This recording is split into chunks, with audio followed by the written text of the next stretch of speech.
Creator, si Lord, yung gabay niya talaga. Maging ano pa man po ang inyong faith. But this is the good month for socializing, okay?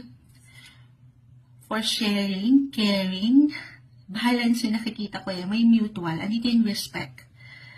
Or kung ito'y pagdating sa negosyo, justice card. Best month to make plans, negotiate, okay? Ang ganda. Alam ko ang tamis. Yun lang, medyo nag-aano ko dun sa pag-aksyon or pagbibigay nyo minsan nung hindi natin maiwasan. Kaya ko ba? Sabi ko nga, napagtatanong kayo, kamahal-mahal ba ako? Na-appreciate, nakikita ba ako? Yes po.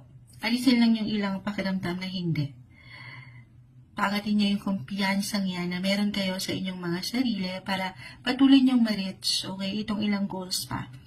Kasi malaking bagay yun. Okay, malaki yung pwedeng maging difference kung unti-unti paangatin niyo yung positive